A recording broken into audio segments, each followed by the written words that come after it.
రాష్ట్ర బంగారు భవిష్యత్తును కాంక్షిస్తూ తెలుగుదేశం పార్టీ జాతీయ ప్రధాన కార్యదర్శి నారా లోకేష్ చేపట్టిన యువగళం పాదయాత్ర ముగింపు సందర్భంగా విజయనగరం జిల్లా పోలేపల్లిలో నిర్వహించిన నవశకం బహిరంగ సభ జన సునామీని సృష్టించిందని రాష్ట్ర టీడీపీ ఉపాధ్యక్షులు జ్యోతుల నెహ్రూ అన్నారు. కుప్పం నుండి విశాఖపట్నం వరకు పాదయాత్ర చేసి ప్రజల సమస్యలు తెలుసుకుని ముగింపు సభలో ప్రసంగించిన తీరు చూస్తుంటే లోకేష్ ఒక పరిణితి చెందిన రాజకీయ నాయకుడిగా తయారయ్యాడని అన్నారు. నవశకం ముగింపు సభకు వచ్చిన జనాన్ని చూసి ముఖ్యమంత్రికి, మంత్రులకు మైండ్ బ్లాక్ అయ్యి ఇష్టం వచ్చినట్లు మాట్లాడుతున్నారని అన్నారు. టీడీపీ అధినేత చంద్రబాబు విజనరీతో సంపద సృష్టించి రేపు రాబోయే టీడీపీ పరిపాలనలో సూపర్ 6 పథకాలను, జనసేన అధినేత పవన్ కళ్యాణ్ ప్రజారంజక పథకాలను అందిస్తామని అన్నారు. చంద్రబాబు, పవన్ కళ్యాణ్, బాలకృష్ణ, యువనేత నారా లోకేష్ వంటి మహామహులు ఈ సభకు హాజరు కావడంతో చరిత్రలో ఇంతకు ముందు జరగని రీతిలో యువగళం నవశకం బహిరంగ సభ పూర్తి స్థాయిలో విజయవంతమైందన్నారు. టీడీపీ, జనసేన అధినేతలు సూచించిన విధంగా ఇరు పార్టీల ఉమ్మడి మేనిఫెస్టో విషయాలపై చర్చించి ఉమ్మడి ప్రణాళికతో ముందుకు వెళ్తామని చెప్పారు.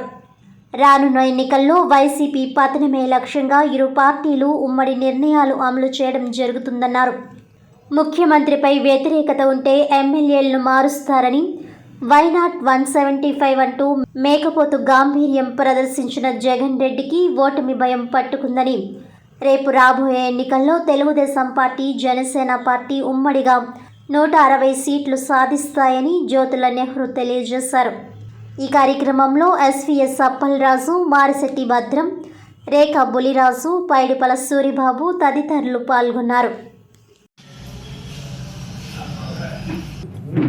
యువగళం పాదయాత్ర కుప్పంలో మొదలుపెట్టి విజయనగరం జిల్లా భీమిలి వద్ద విజయభేరి మోగించినటువంటి ఇటీవల ఈ 2 రోజుల కాలంలోనే రోజుల్లో పాపం కడుపుబ్బి జగన్మోహన్ రెడ్డి గారి దగ్గర నుంచి మంత్రులు, కొద్దిమంది శాసనసభ్యులు దీని మీద విమర్శ చేస్తున్నటువంటి పరిస్థితులు చూస్తే ఏమన్నాలో అర్థం కానటువంటి పరిస్థితి. ఎందుకంటే ఈ విజయభేరి సభను ఒక నవశకాన్ని తీసుకురావాలని చెప్పేసి ఆంధ్రప్రదేశ్లో నూతన అధ్యాయాన్ని ప్రారంభించాలి ఈ సభ ద్వారా అని చెప్పి తన పాదయాత్ర ద్వారా పరిపూర్ణమైనటువంటి పరిణితి చెందినటువంటి ఒక రాజకీయ నాయకుడు అంటే ఈ రకంగా ఉండాలి అనేటటువంటి స్థాయికి ఎదిగినటువంటి లోకేష్ బాబు, అలాగే ఒక నూతన ఒరవడిలో ఆంధ్ర రాష్ట్ర రాజకీయాల్లో పెనుమార్పు తీసుకురావాలి, ఈ రాష్ట్రానికి అవినీతి రహిత పాలన అందించాలి,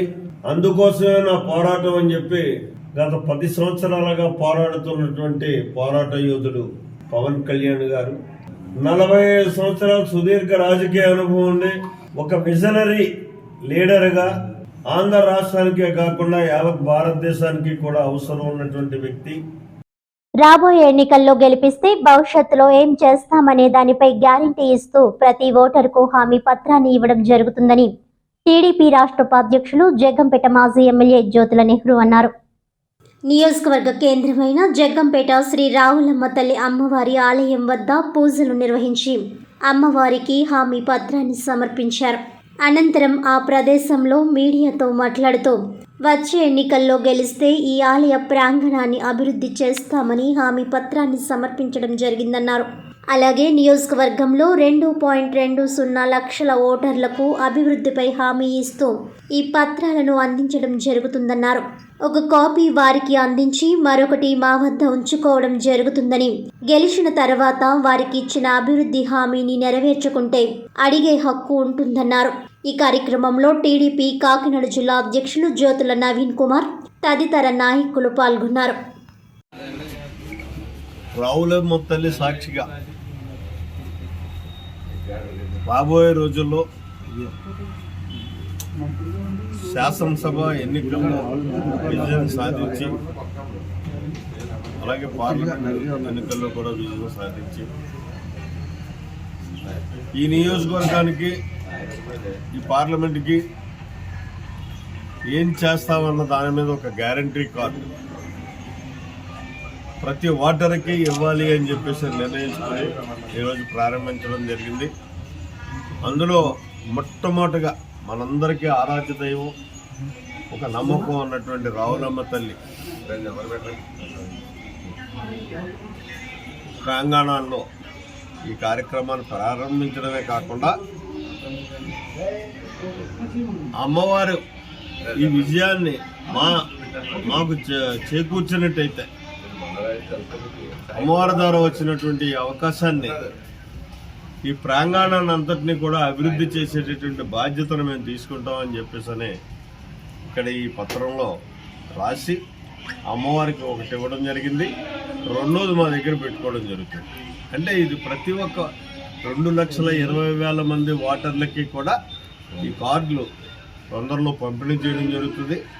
మా దగ్గర ఒకటి ఉంటుంది, వాళ్ళ దగ్గర ఒకటి ఉంటుంది. రేపు అన్న రోజుని వాళ్ళు నిలదీసి అడగడానికి కూడా అవకాశం ఉంటుంది. అయితే నిలదీసేటటువంటి అవకాశాన్ని మాత్రం ఎట్టి పరిస్థితుల్లో నేను ఇవ్వడం నా జీవితంలో జరగలేదు, జరగదు. వార్తల్లోని ముఖ్యాంశాలు మరోసారి.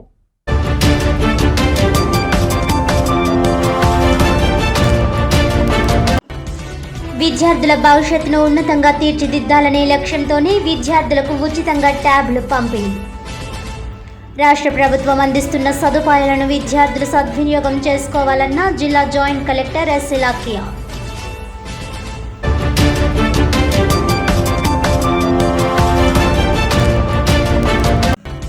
గణిత శాస్త్రవేత్త శ్రీనివాస రామానుజన్ పుట్టినరోజు సందర్భంగా జగ్గంపేటలో ఘనంగా జాతీయ గణిత దినోత్సవం. నిత్య జీవితంలో గణితం యొక్క ఆవశ్యకత విద్యార్థులకు తెలియజేస్తూ ఆసక్తిని పెంచడమే గణిత దినోత్సవ ప్రధాన ఉద్దేశ్యమన్న వమ్మి రఘురాం.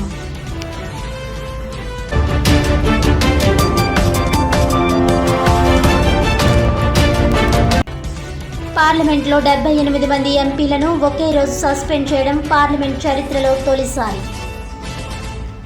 అగంతకులు పార్లమెంట్లోకి వెళ్లడం దేశ చరిత్రలో ఘోరమైన ఘటన అంటూ కాకినాడలో నిరసన ర్యాలీ నిర్వహించిన జిల్లా కాంగ్రెస్ అధ్యక్షుడు పాండురంగారావు, సిటీ అధ్యక్షుడు దాట్ల గాంధీరాజు.